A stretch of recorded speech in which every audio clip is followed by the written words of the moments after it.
Un matin qu'on traversait Madeleine-Sand, mon pis David, j'ai eu l'idée d'arrêter de lui faire visiter la grosse maison rouge pas trop loin avant les côtes.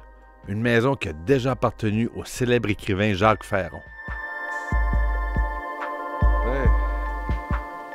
On va aller au cabinet du docteur Ferron, David. Bon, on est au bon endroit, je pense. On est dans la maison, à mon avis, d'un très grand, un homme de lettres, Jacques Ferron, qui était médecin, qui habitait ici pendant 2 ans de sa jeune vingtaine. Fait que Jacques Ferron, en 1946, il jette ses bagages à Rivière-Madeleine, Sainte-Madeleine de la Rivière-Madeleine, le plus long toponyme. Juste après la guerre. Oui, OK. le plus long toponyme au Québec, juste après la guerre, effectivement. Décide de venir en Gaspésie, plus près des gens. Quelqu'un qui aime beaucoup le monde rural. Un humaniste. Un humaniste, tout à fait. Puis, il va pratiquer son métier ici pendant 2 années. Il couvre un très, très grand territoire. Il couvre un territoire d'une centaine de kilomètres de long. Ferron mentionne qu'à Rivière-Madeleine, probablement comme partout ailleurs sur le long de la côte, il voit de la misère, il voit de la souffrance, il voit que les gens sont démunis, c'est pauvre. Ça ne devait pas pleuvoir, là, des médecins de campagne à l'époque, après la guerre, en Haute-Gaspésie. Fait qu'il couvre un très, très grand territoire. Puis, c'était pas encore un homme de lettres à l'époque. Grande maison, hein? Oui. Fait que lui, de ce qu'on en sait, il était propriétaire. Il a acheté la maison ici en 1946, donc il passe 2 ans ici. Une maison probablement, là, de ce qu'on nous a dit, construite à la fin des années 10, début des années 20. Essentiellement, ici, c'est un médecin, tu te doutes, à l'époque des années 40, il fait tout, le médecin. Là. Il arrache des dents, il fait surtout des accouchements. Probablement beaucoup d'accouchements, hein? Il a accouché... C'est ce qu'il fait essentiellement. Puis il dit, en 2 poussées, j'entends, là, je tends l'oreille, puis j'écoute le reste de la maisonnée raconter des histoires, j'entends les expressions, un terreau fertile au niveau de la tradition orale. Il attend des conteurs, il attend des expressions, des drôles d'accents, et là, il prend des notes.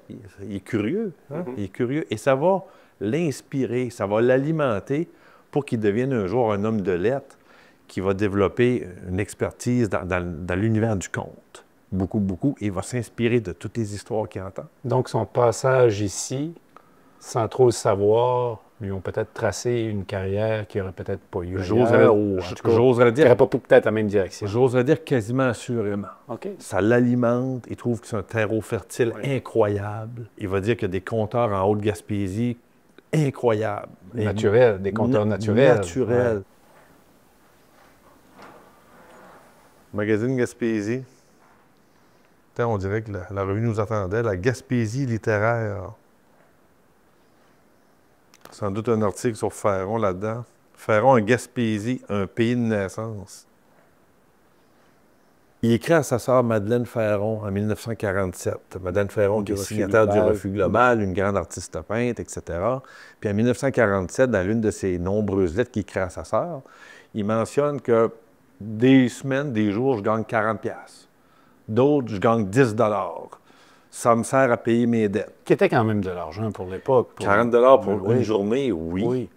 Donc, mais il y a des gens qui ne peuvent pas le payer. Fait que des fois, c'est 40$ par jour, des fois, c'est 10$. Mais il mentionne à sa sœur qu'essentiellement, j'accouche beaucoup de femmes, j'arrache des dents, je finis mes journées complètement épuisé par la route, par la distance. Il y avait son cabinet dans sa maison ici. Mais sinon, c'est pas tout le monde qui pouvait se rendre ici, pas tout le monde qui a une voiture à l'époque, des années 40. Et il mentionne que les gens semblent m'aimer. Il y a des gens qui font jusqu'à 20 000 de distance pour venir me voir. On va aller jeter un petit coup d'œil à l'étage. Ah ouais, allons voir.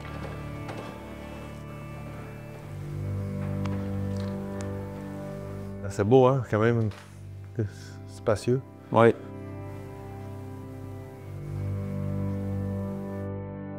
Tout l'imaginaire du conte, il va le rappeler dans les lettres à sa sœur en disant « Ici, c'est pas des convulsions, c'est des confusions. » Puis le vagin en Haute-Gaspésie ou dans le coin, ça n'existe pas. C'est le passage. Et tout ça va l'alimenter encore une fois, où la Gaspésie sera très présente dans son œuvre. Il faut seulement lire quelques œuvres de lui pour voir que la Gaspésie, la mer, le relief de la Haute-Gaspésie, unique, va être au cœur de son œuvre, toujours. Le golfe Saint-Laurent. Oui. Donc, c'est le golfe, pas le fleuve ici. Oui. OK.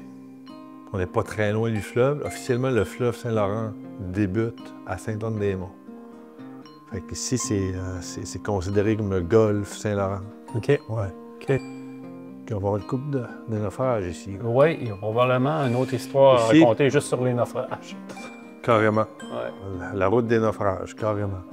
Ah ouais, c'est beau.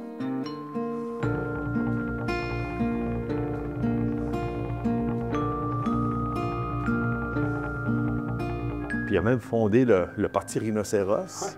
Tu sais, il fallait le faire. Donc, ça montre... Dans ses œuvres, il mêle politique, humour, la région. Ferron, aujourd'hui, c'est l'un de nos grands. Hein? Donc, on retient beaucoup plus l'homme de lettres, la qualité de l'homme de lettres que la qualité du médecin. Je ne suis pas en train de dire que c'est un mauvais médecin, mais... C'est un peu un médecin parmi d'autres. C'était sa passion. C'est ça. C'était sa passion.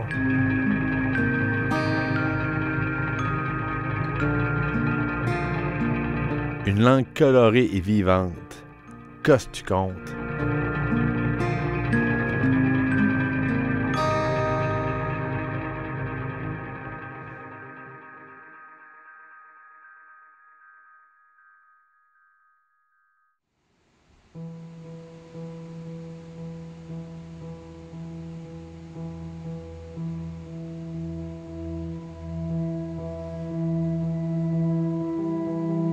Plus tard, malgré la pluie battante, on s'est rendu dans les montagnes en arrière du village pour voir le Grand Saut, la plus haute chute en Gaspésie.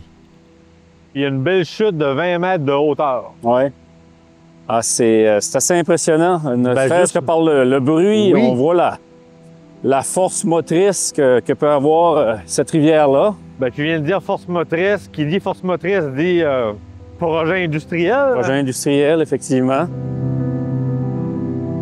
Ça devait être quand même assez audacieux au niveau logistique. Là. On est quand même à 10 km de la route principale, à 10 km du quai. Charles Mullen, qui est l'ingénieur de Bangor au Maine, il va repérer des concessions forestières assez impressionnantes qui correspondaient à l'ancienne seigneurie de Rivière-Madeleine. OK. Énorme.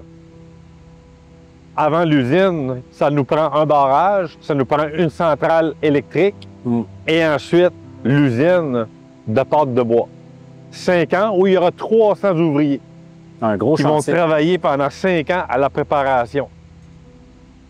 Il reste des vestiges, mon gars. Ben Regarde ça. ouais. Puis l'usine qui s'appelle la Great Eastern Paper Limited Company va ouvrir ses portes et on va manufacturer le premier papier en janvier 1921. Ça prend 5 ans. Ça prend... Ben, puis on le comprend. C'était pas facile, ne serait-ce que juste de voir où on est par rapport à la chute.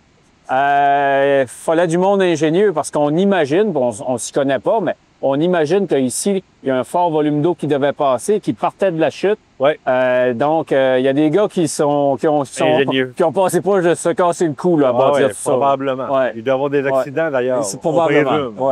On présume. Et l'usine va fonctionner, David, seulement 2 ans. Incroyable pour 2 ans plus d'ouvrage. tard, 2 ans plus tard, l'usine est déjà sous tutelle. Charles Mullen, on va le perdre dans le décor. Il va revenir 2 ans plus tard, en 1925, en créant une nouvelle compagnie Changeant le nom. sous un nouveau nom, donc la Cape Magdalen Pulp and Paper Company.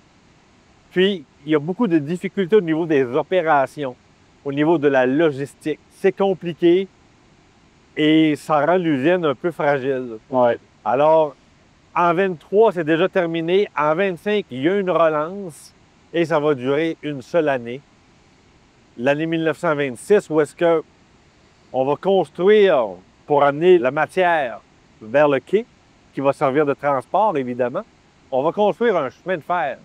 Ici, il n'y a même pas de chemin de fer qui relie les villages de la Haute-Gaspésie. C'est seulement un tronçon. On en fait un tronçon qui part évidemment de l'usine jusqu'au quai.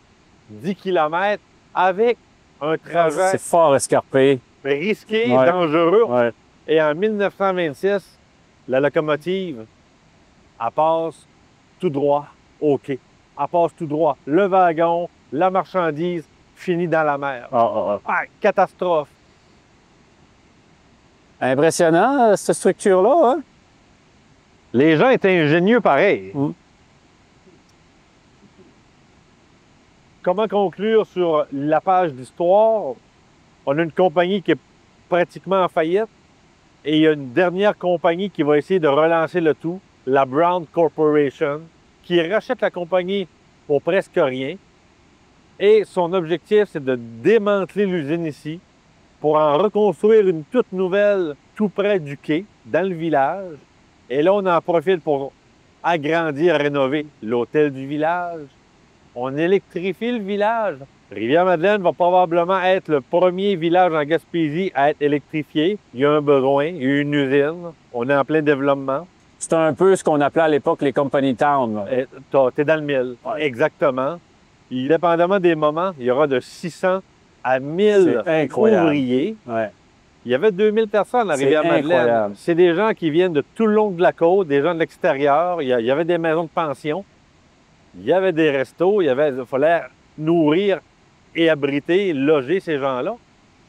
Et la Brown Corporation, qui a des projets de grandeur en 26, on est tout près de quoi? La grande crise.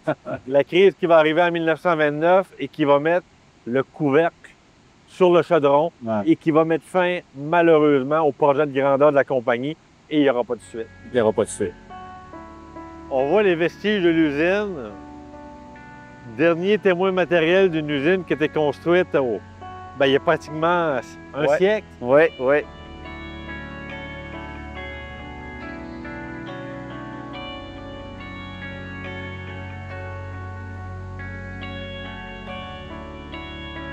Il y a des vestiges, on les voit, qui restent de cette époque-là. Puis je suis content de voir ça avec toi. C'est vraiment impressionnant. De voir le travail qui a été mis ici. Ouais.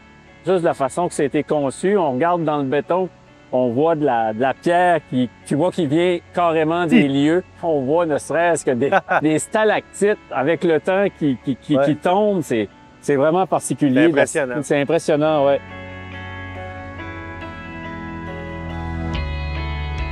Ça fait qu'on est rentré tourner nos bas tout trempe puis se réchauffer en mangeant le bon Joe Louis maison que Mme Langlois nous avait offert le matin avant qu'on parte.